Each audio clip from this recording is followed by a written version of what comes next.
Hi friends, मैं अभिषेक आपका फिर से अपने इस यूट्यूब चैनल 2 मेगा क्लासेज में स्वागत करता हूं। आज हम आधुनिक भारत के इतिहास में 1857 की क्रांति के बारे में जानेंगे। याद रखिए, इस क्रांति के बारे में हम सिर्फ और सिर्फ बिहार के परिप्रेक्ष्य में बात करेंगे। बाहर से मतलब नहीं है, दिल्ली में कब हुई, लखनऊ में कब हुई, कोई मतलब नहीं है। इसलिए मतलब नहीं है कि आप पढ़ते हैं, डाटा लेते हैं, डाटा रखते हैं, बाहर के डाटा आदमी बहुत सारे रखते हैं, थोड़ा लोकल का दिक्कत हो जाता है। इसके अलावा मैं आपको ये बता दूं कि पूरा डाटा हमने प्रारंभिक परीक्षा के उद्देश्य से रखा है, मुख्य परीक्षा के उद्देश्य से नहीं रखा है। अब कहिए कि श्रीमान मुख्य परीक्षा के उद्देश्य से क्यों नहीं रखा है?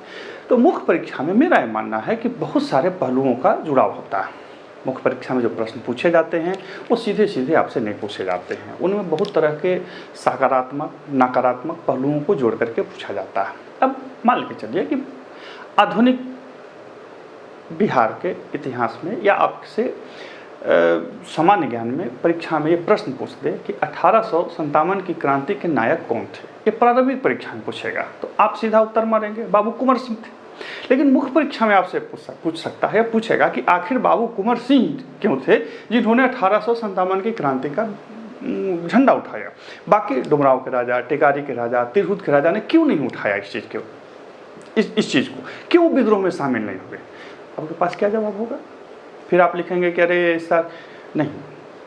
एक जो विद्रोह होता है, एक जो जन सामान्य की चेतना जागती है या वो लोग जो नेतृत्व करते हैं वो साधारण नहीं होता है, एकाएक नहीं होता, उसमें बहुत सारे पहलू जुड़े होते हैं। इसके अलावा आपसे सवाल परीक्षा में पूछ सकता है, मुख्य परीक्षा में, कि 1857 की क्रांति में बिहार के लोक गायकों की भूमिका के बारे में बताएं। अब यहाँ पे मैं लोक गायकों की तो भूमिका नहीं बता सकता हूँ, प्रारंभिक परीक्षा में उसके बारे में नहीं पूछेगा। आप बोलिएगा कि अरे श्रीमान ये कहाँ से सवाल है? सवाल है, लोक गायक थे, वो तरह तरह के वाद्य यंत्रों के साथ छोटे छोटे गाँव में, छोटे छोटे इलाकों में जा कर के अपने राजा की महिमा गाते थे और अंग्रेज़ों की बुराई की गीत गाया करते थे। समझ रहे हैं बात को? जब आप बिहार के इतिहास को पढ़ेंगे तो आप इन पहलुओं को देखेंगे। अब एक साधारण सा सवाल आपसे मैं पूछता हूँ। आपने सुभद्रा कुमारी चौहान की कविता सुनी होगी, पढ़ी होगी, बुंदेले हरबोलों के मुँह हमने सुनी कहानी थी, खूब लड़ी मर्दानी हुआ तो झांसी वाली रानी थी। यहाँ पे दो शब्द आते हैं, हरबोले और मर्दानी। ऐसा क्यों आता है? ऐसा इसलिए आता है कि रानी लक्ष्मीबाई जो थी वो बिल्कुल मर्द की तरह लड़ी और मर्द के वेशभूषा में लड़ी, इसलिए उसे मर्दानी कहा जाता है। लेकिन ये हरबोले कौन थे, ये आपको जानना जरूरी है। इंटरव्यू में पूछ देगा, उसके बाद आप चारों खाने चित्त हो जाएंगे यदि आप नहीं जानते हैं तो मुख्य परीक्षा में हर तरह के पहलू शामिल होते हैं। मेरा एक प्रश्न आपसे है कि आखिर 1857 की गदर जो थी बिहार में, सिर्फ उससे कुछ एक इलाके ही प्रभावित क्यों थे? मुंगेर जैसा इलाका प्रभावित क्यों नहीं था? क्या वहाँ के लोगों को खून में उबाल नहीं आया या उनके अंदर कोई चेतना नहीं थी? स्पष्ट सी बात है, या दोनों नहीं थी, कुछ और पहलू होंगे। तो मेरा ये मानना है कि जब भी इस तरह के कंटेंट आते हैं तो एक टीचर को, शिक्षक को हर उस पहलू, जब मुख्य परीक्षा के लिए आप बना रहे हैं तब हर उस पहलू को सामने लाना होता है जो किसी क्रांति को, किसी जन विद्रोह को प्रभावित करती है। याद रखिए, 1857 की क्रांति बिहार में या पूरे भारत में सिर्फ और सिर्फ अंग्रेजी राज के विरुद्ध ही नहीं था। बात समझ रहे हैं? ये पुरानी चेतना को अपने ध्यान में रख करके, पुराने आदर्श को अपने ध्यान में रख करके नई सिस्टम का विरोध भी था। ठीक है, हाँ, बहुत सारे पहलू हैं, उतने पहलुओं का वर्णन करना या चर्चा कर पाना वर्तमान वीडियो में संभव नहीं है, क्योंकि ये वीडियो पूरी तरह से प्रारंभिक परीक्षा के उद्देश्य से। हाँ, हालांकि बता दूं कि डाटा यही रहता है, लेकिन मुख्य परीक्षा डाटा तो पूछता नहीं है। मैं अभी एक क्या कहते हैं टीचर का देख रहा था, मेरा एक स्टूडेंट दिखला रहा था, बोला सर देखिए ये कैसे कैसे लिखने के लिए बता रहे हैं, बोल रहे हैं कि पहले ये लिखिएगा, पहले ये लिखिएगा। देखिए, आप ये डिसाइड नहीं कर सकते, मैं ये डिसाइड नहीं कर सकता हूँ, मैं बच्चों को ये नहीं बता सकता हूँ कि आप ये पहले लिखेंगे। लिखना बिल्कुल आपकी जिम्मेवारी है। आप कैसे लिखेंगे ये आपकी सोच, समझ और जानकारी पर निर्भर करती है, और ये बिल्कुल आपकी होनी भी चाहिए, टीचर की नहीं। अब मान के चलिए, इसको ऐसे समझिए कि मैं एक टीचर हूँ और मेरे पास 50 स्टूडेंट पढ़ रहे हैं जो भूगोल, इतिहास या राजनीति शास्त्र के विद्यार्थी हैं और वो पढ़ रहे हैं। मैंने सबको एक ही चीज़ बताई है, अब सभी एक ही चीज़ लिखेंगे तो क्या पास कर लेंगे? नहीं करेंगे, फेल कर देंगे। मुख्य परीक्षा में वो लटपटा जाएंगे, खत्म हो जाएंगे। तो कैसे करेंगे? उनकी अपनी होनी चाहिए। एक छोटी सी कहानी बताता हूँ आपका समय लेते हुए। मैं ये घटना होगी 2004 की, 2004 में मैं अपने गृहनगर में एक विद्यालय में पढ़ाया कर रहा था। तो टिफ़िन के बाद जो घंटी आई उसमें मुझे बोला गया कि आप 7 क्लास में जाइए, वहाँ के टीचर नहीं आए, तो आप जाइए वहाँ थोड़ा देखिए उन्हें। मैं गया तो मैंने पूछा अरे भाई क्या क्लास था, तो बोला सर हिंदी का क्लास था। मैंने बहुत अच्छा, एक काम करो तुम लोग गाय पर लेख लिखो। टीचर को जब फांकी मारना होता है ना तो लेख लिखवाते हैं। तो मैं भी गया, मैंने बोला चलो उसका टीचर तो आया नहीं है, हम तो अलग से आए हैं, तो लिखो गाय पर लेख लिखो। अब वहाँ पे 25-30 बच्चों ने, उस समय 30 के आसपास बच्चे थे वहाँ पे, तो 30 बच्चों ने गाय पर लेख लिखा। सबने ये लिखा गाय एक चौपाया पशु है जिसके 2 पैर, 1 पूंछ, 1 मुंह होता है, ऐसा लिखा।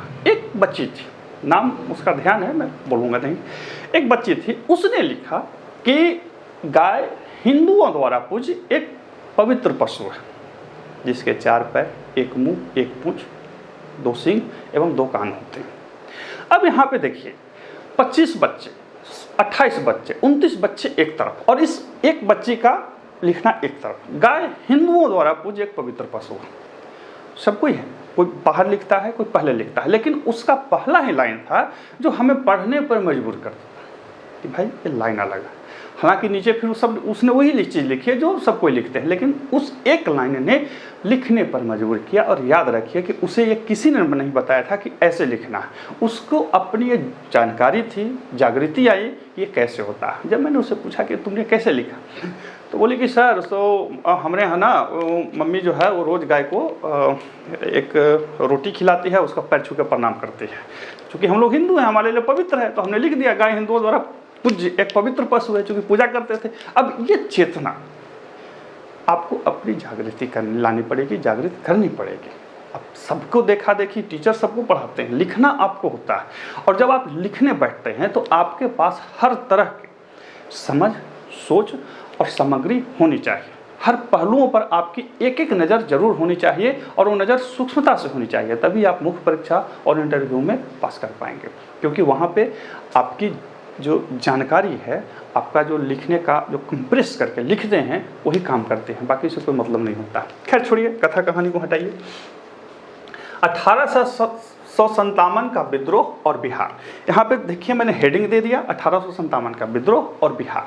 1857 के विद्रोह के बारे में 2 तरह की बातें।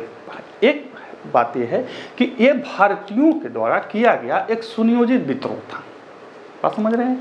कुछ का मानना है कि नहीं, यह एक अकस्मात विद्रोह था जिसमें सभी लोग जुड़ते चले गए। हालांकि मेरा यह मानना है कि दोनों पहलुओं का जॉइंट था, सोचा समझा था, लेकिन वो सोच सफल नहीं हो पाई। हालांकि लोग इसमें जुड़ते चले गए। ठीक है, तो उतना से मतलब नहीं है, मैं सिर्फ बिहार के परिप्रेक्ष्य में बता रहा हूँ। 12 जून 1857 को देवघर जिले के रोहिणी गांव में सर्वप्रथम सैन्य विद्रोह हुआ। कहाँ पे हुआ? देवघर के रोहिणी में। याद रखिए देवघर वर्तमान में कहाँ है? झारखंड में। तो आपसे यदि पूछेगा कि बिहार में प्रथम बार कब हुआ, तब याद रखिएगा 3 जुलाई 1857 को। 12 जून, यदि संयुक्त बिहार झारखंड को देखा जाए तो 12 जून 1857 को देवघर जिले के रोहिणी गांव में सर्वप्रथम सैन्य विद्रोह हुआ।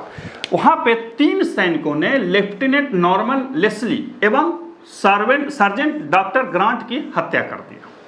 बाद में उन सैनिकों को फांसी चढ़ा दिया गया।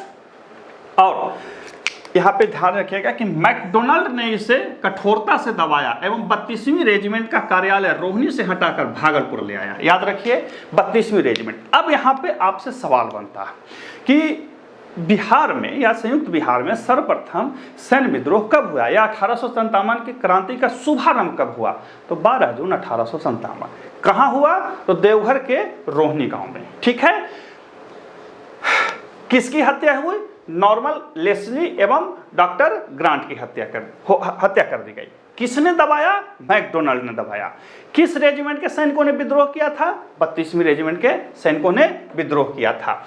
उस रेजिमेंट को उठा करके कहाँ लाया गया? फिर भागलपुर में लाया गया। सवाल आपसे पूछेगा कि 32वीं रेजिमेंट को उठा करके 1857 की क्रांति में कहाँ लाया गया? तो भागलपुर में लाया गया। 5वीं एक बटालियन थी, उसको भी भागलपुर में लाया गया था। हालांकि वहाँ पे बाद में फिर वहाँ के सैनिकों ने भी विद्रोह कर दिया था, लेकिन खैर वो बात की चीज़ है। आगे अभी यहाँ पे देखते हैं। पटना में 3 जुलाई 1857 में पीर अली जो थे वो गुरहट्टा मोहल्ला के पुस्तक विक्रेता थे। क्या थे ये? पुस्तक विक्रेता थे। इन्होंने विद्रोह किया एवं अंग्रेज कमांडर लायल को उड़ा दिया, गोली मार दी। हुआ ये कि ये लोग मुगलिया बादशाह का झंडा लेकर के और अपने कुछ एक साथियों को, इन साथियों का मैंने नाम लिख दिया, अली करीम, मीर अली सरोज, रंगरेज, लुप्पू अली खां इत्यादि जो थे इनके सहयोगी थे। ये सब क्या किए, 15-20 के झुंड में ये लोग विद्रोह करके निकले और ये लोग जो अंग्रेजी कार्यालय, सरकारी कार्यालय था उस पर ये लोग धावा करने गए। मुठभेड़ हुई। मुठभेड़ में सबसे पहले पीर अली ने अंग्रेज कमांडर लायल को गोली मार दी। बाद में पीर अली एवं 16 इनके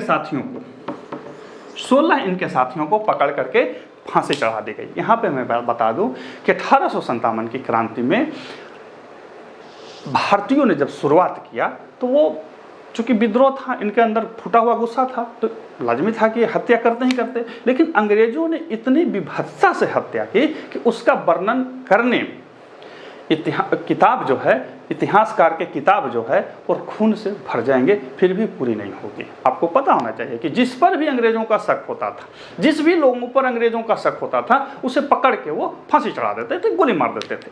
कहा यहाँ तक जाता है कि इलाहाबाद का, प्रयागराज का, वर्तमान प्रयागराज का कोई ऐसा गांव नहीं था, कोई ऐसा गांव का पेड़ नहीं था जिस पर लोगों को फांसी नहीं चढ़ा दी गई थी। सोचिए कि आज की जैसा नहीं कि पेड़ नहीं होते थे, उस समय पेड़ हुआ करते थे। कोई ऐसा पेड़ नहीं था जिस पर अंग्रेजों ने लोगों को फांसी नहीं चढ़ाई थी, यानी कि पूरी कठोरता से दबा दी थी। तो पटना में 1857 की क्रांति का नेतृत्व किन्होंने किया? पीर अली ने किया। पीर अली कहाँ के थे? गुरहट्टा मोहल्ला के क्या थे? वो पुस्तक विक्रेता थे। कब किया? 3 जुलाई 1857 में। इस डेट को याद रखेंगे, ये 12 जून था, ये 3 जुलाई था। 30 जुलाई 1857 को ईस्ट इंडिया कंपनी ने पटना, शाहाबाद समेत सभी जगह मार्शल लॉ लागू कर दिया, यानी कि बिहार में 30 जुलाई को मार्शल लॉ लागू कर दी गई। 25 जुलाई 1857 को दानापुर के सैन्य दल ने विद्रोह कर दिया। कब किया? 25 जुलाई 1857 को। यहाँ पे ध्यान रखिए, 12 जून को कहाँ हुआ? देवघर, रोहिणी में। कहाँ मुख्यालय लाया गया? भागलपुर। पटना में 3 जुलाई, दानापुर में 25 जुलाई। इसको याद रखेंगे, यही पूछेगा कि दानापुर में कब हुआ था, या कभी कभी पूछेगा, क्रम पूछ देगा कि क्रम क्या था, देवघर, पटना, दानापुर, इस तरह से पूछता है, इसको ध्यान रखेंगे। एक चीज जो पूछा है मैं लिख दिया हूं कि सोन नदी 1857 के विप्लव का मुख्य गवाह बने, यानी कि मुख्यतः जो बहुत बड़े बड़े विद्रोह और युद्ध हुए वो सोन नदी के किनारे हुए। ठीक है ना। एक चीज और ध्यान रखेंगे कि मुंगेर 1857 की क्रांति से अप्रभावित रहा। आपसे परीक्षा में सवाल पूछेगा कि निम्न में से कौन सा इलाका 1857 की क्रांति से अप्रभावित था, तो मुंगेर। अब एक सवाल कि क्या ये डाटा आपको याद रहेंगे? सवाल याद तो रखना पड़ेगा। दूसरी बात कि 1857 की क्रांति में बहुत सारे लोग थे। नवादा में कुछ लोग थे, राजगृह में कुछ लोग थे, क्या बोलते हैं, तिरहुत प्रमंडल में कुछ और लोग थे, मुजफ्फरपुर में कुछ और लोग थे, पटना में कुछ और लोग थे, जगदीशपुर में कुछ और लोग थे, कैमूर में छापामारी अमर सिंह के नेतृत्व में चला, वो अलग चीज़ था। कैसे इसका समायोजन करेंगे? मेरे लिए आसान है, मैं बिहार का नक्शा बना दूं और आपको बता दूं, लेकिन नहीं, यहाँ पे रुकना पड़ेगा। आपको एक ब्लैंक बिहार का नक्शा लेना, ब्लैंक, क्रम से जून, जुलाई, क्रम से उन जगहों को इंगित करना है जहां पे विद्रोह हुआ। बात समझ रहे हैं? जैसे 3 जुलाई को पटना में हुआ, तो आपको पटना को टिक कर देना, पटना को ऐसे टिक कर दीजिए, टिक कर दीजिए। अब वहां पे छोटा छोटा लिखिए, कब हुआ, किन्होंने किया, उसको दबाया किसने। बात समझ रहे हैं? अब उसके बाद चले जाइए मुजफ्फरपुर, गंगा नदी के पार, वहाँ पे दबाइए, किन्होंने किया, कब किया। वहाँ से थोड़ा सा और चले जाइए ऊपर में, तो वहाँ पे भी सारण वगैरह में दबाइए, देखिए किन्होंने किया। फिर नीचे आइए सोन नदी के पार, सोन नदी के पार जगदीशपुर को दबाइए, कैमूर को दबाइए, इन सब को जब आप लिखेंगे तो आपको एक व्यापक नक्शा प्राप्त हो जाएगा कि कहाँ के लोगों ने कब विद्रोह किया और कहाँ के लोगों ने, जब डॉट को बना लेंगे तब समझ में आएगा कि कहाँ के लोगों ने विद्रोह नहीं किया या विद्रोह में शामिल नहीं हुए। इस तरह से आप एक पूरा ग्राफ आपके दिमाग में एक बार चली आएगी। अब उसके बाद पीटी में पूछा या मेंस में पूछा आप बना लेंगे। याद रखिए ये डाटा जो है ये आपको याद रहेगी, हमें पता है, लेकिन डाटा को कैसे अपने दिमाग में घुसा लें तो इसका सबसे आसान उपाय यही है कि नक्शा लें, ब्लैंक नक्शा लें, खुद से एक डाटा रखें और उसको इंगित कर दें। देखिए आपको याद रहेगा, फिर आप पीटी हो या मेंस हो आराम से लिख देंगे, कौन सी नदी में कैसे हुआ सब बता देंगे, कोई दिक्कत नहीं। तो ये होता है एक डाटा को या एक परीक्षा के लिए पूर्ण रूप से तैयारी करना। तो ये था 1857 की क्रांति से संबंधित ऐसे प्रमुख डाटे जिनसे बार बार परीक्षाओं में प्रश्न पूछे गए हैं और आपको जानकारी होना चाहिए, लेकिन यह सिर्फ और सिर्फ बिहार के परिप्रेक्ष्य में है। अब देखते हैं बाबू कुंवर सिंह को 1857 की क्रांति के सबसे बड़े हीरो के बारे में। क्या उनकी जीवनी के बारे में? नहीं, जीवनी के बारे में संक्षेप में, उनके उस कृत्य के बारे में जिसके कारण उन्हें बिहार का हीरो माना जाता है। याद रखिए हमारा ये हीरो 75 साल का था, जिस उम्र में लोग कंठी लेकर के माला जपते हैं, जिस उम्र में लोग गंगा नदी के किनारे बैठ करके अपनी मृत्यु को गिनते हैं, जिस उम्र में लोग बनारस जा करके अपने बैकुंठ सुधारते हैं, उस उम्र में बाबू कुंवर सिंह ने स्वतंत्रता का तलवार उठाया। ये एक ऐसी तलवार थी जो हजारों सालों में एक बार उठते हैं और आगे आने वाले बिहार को हमेशा प्रभावित करेगा कि कैसे अपनी स्वतंत्रता के लिए एक बुजुर्ग ने भी तलवार उठाया और हम लोग कोई बात नहीं, हम लोग कुछ भी कर सकते हैं। ठीक है, अब देखते हैं बाबू कुंवर सिंह और उनके योगदान को। यहाँ पे मैं बता दूं फिर से कि यह पूरी तरह से प्रारंभिक परीक्षा के उद्देश्य से रखे गए डाटा हैं या जानकारी है। तो बाबू कुंवर सिंह जो थे वो जगदीशपुर के राजा थे। परीक्षा में आपसे सवाल पूछेगा कि कुंवर सिंह कहाँ के राजा थे, तो जगदीशपुर के थे। वो वर्तमान या तत्कालीन शाहाबाद जिला के अंतर्गत आता था, जिसका मुख्यालय आरा था। सर्वप्रथम कुंवर सिंह पर 1845-46 में विद्रोह का आरोप लगा। आरोप किसने लगाया था? तो टेलर जो था वो पटना का कमिश्नर था। कहाँ का कमिश्नर था? पटना का कमिश्नर था और टेलर के बाद सैमुअल्स पटना का कमिश्नर बना था। परीक्षा में आपसे पूछेगा कि 1857 की क्रांति के समय पटना का कमिश्नर कौन था? याद रखिएगा टेलर था। टेलर का उत्तराधिकारी सैमुअल्स था। सैमुअल्स ही लिखा था अपना नोट्स में और भेजा था ऊपर कि बाबू कुंवर सिंह जो थे उन्होंने सबसे ज़्यादा परेशान अंग्रेज़ों को किया और ऐसा लगा कि जैसे ये लोग पूरे अपने इलाके में अपना राज यानी कि देसी राज ला दिए थे। कुछ कोटेशन पूछता है तो ध्यान रखेंगे। अब देखिए इनके बारे में। इनका जन्म 13 नवंबर 1777 में एवं मृत्यु 26 अप्रैल 1858 में हुई थी, यानी कि 77 से 1858 तक इनका क्या कहते हैं जीवनी था। यह शाही उज्जैनिया परिवार में जन्म हुए थे, जो कि राजपूतों की एक शाखा है।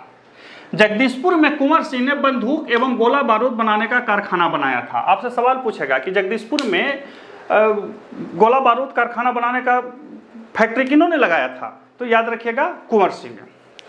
जगदीशपुर 15 जुलाई 1857 से 20 जनवरी 1858 तक बिहार के विद्रोह का केंद्र रहा, यानी कि गदर में जगदीशपुर जो था वो 15 जुलाई 1857 से 20 जनवरी 1858 तक बिहार में विद्रोह का केंद्र रहा। दिसंबर 1857 में कुंवर सिंह ने नाना साहब को कानपुर की लड़ाई में सहयोग दिया था। आपसे सवाल पूछेगा कि कहाँ की लड़ाई में कुंवर सिंह ने नाना साहब को सहयोग दिया था, तो 1857 में दिसंबर में जो हुआ था कानपुर की लड़ाई, हालांकि वहाँ ये लोग हार गए थे। 26 मार्च 1858 को कुंवर सिंह ने आजमगढ़ पर कब्जा कर लिया था और अंग्रेज कमांडर था कर्नल मिलमैन। इसी को हरा करके अंग्रेज कमांडर कर्नल मिलमैन को हरा करके 26 मार्च 1858 को कुंवर सिंह ने आजमगढ़ पर कब्जा कर लिया था। और इस आजमगढ़ के कब्जा करने के उपलक्ष्य में अवध का जो शाह था उसने इन्हें हजारों रुपये शाही पोशाक और फरमान। फरमान का मतलब कि आजमगढ़ से कर वगैरह आप वसूलिए, शासन कीजिए, ये दिया था। आपसे परीक्षा में सवाल पूछेगा कि किस युद्ध के पश्चात अवध के शाह ने कुंवर सिंह को उपहार एवं फरमान दिया था, तो आजमगढ़ के युद्ध के पश्चात। या आपसे पूछेगा कि 26 मार्च 1858 में कहां पर कुंवर सिंह ने कब्जा किया, तो आजमगढ़ पर। किसको हरा करके? कर्नल मिलमैन को हरा करके।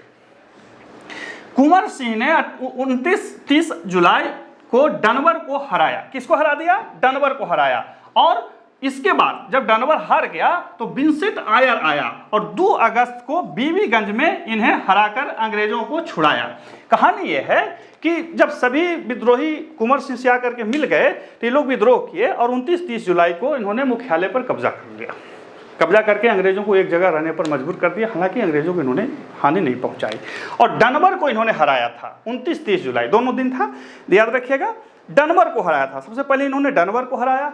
विंसेंट आयर जो था वो गोला बारूद लेकर के कलकत्ता से जीटी रोड के मार्फत वो जा रहा था प्रयागराज, कानपुर। उसे पता लगा कि भाई आरा में ऐसा स्थिति है कि बहुत सारे अंग्रेजों को कब्जा कर लिया गया है, कुंवर सिंह नाम के व्यक्ति ने विद्रोह कर दिया है। तो पूरा लाव लश्कर के साथ विंसेंट आयर पूरा लाव लश्कर के साथ आरा पहुंच गया और 2 अगस्त को बीबीगंज के पास इन्हें हरा दिया। कहां पे हराया जी?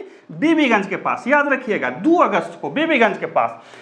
और इसी ने 12 अगस्त को जगदीशपुर पर कब्जा कर लिया। जगदीशपुर पर कब्जा किसने किया? विंसेंट आयर ने। जगदीशपुर पर कब्जा किसने किया? विंसेंट आयर ने। कब किया? 12 अगस्त को। आपको पता होना चाहिए कि जगदीशपुर पर कब्जा करने के बाद विंसेंट आयर ने बाबू कुंवर सिंह के पूरे राजमहल को ध्वस्त कर दिया और वहाँ एक शिव मंदिर भी बना था, उसे भी ध्वस्त कर दिया। और उससे पूछा गया कि भाई तुम मंदिर क्यों तोड़ दिया? तो बोला कि हम इसलिए तोड़ दिए थे ताकि ब्राह्मणों को ये लगे कि वो किसी को यदि उकसाएंगे तो हम उन्हें भी नहीं छोड़ेंगे। यानी कि मंदिर को ब्राह्मणों का प्रतीक मानते थे। ऐसा विंसेंट आयर ने खुद लिखा है, खुद बोला। तो कुंवर सिंह के ये कुछ डाटा जरूर याद रखेंगे। जैसे नाना साहब को किस लड़ाई में सहयोग किया? तो कानपुर की लड़ाई में, दिसंबर 1857 में। 26 मार्च 1858 को आजमगढ़ पर कब्जा किया था, कर्नल मिलमैन को हराया। और आजमगढ़ के कब्जा के बाद ही अवध के शाह ने उन्हें उपहार एवं फरमान दिया था। कुंवर सिंह ने 29-30 जुलाई को डनवर को हराया एवं विंसेंट आयर ने फिर वही बैक किया और 2 अगस्त को बीबीगंज में इन्हें यानी कि पूरे विद्रोहियों को हरा करके अंग्रेजों को छुड़ा लिया।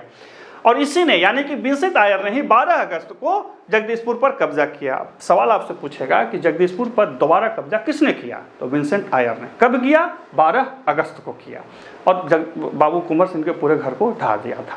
अब उन और तथ्यों डाटों को देखते हैं जो आपसे परीक्षाओं में पूछे। ये कुछ और ऐसे डाटा को, तथ्य को जो आप जानना जरूरी है, परीक्षाओं में प्रश्न पूछे जाते हैं और इस कार्यक्रम भी जरूरी है।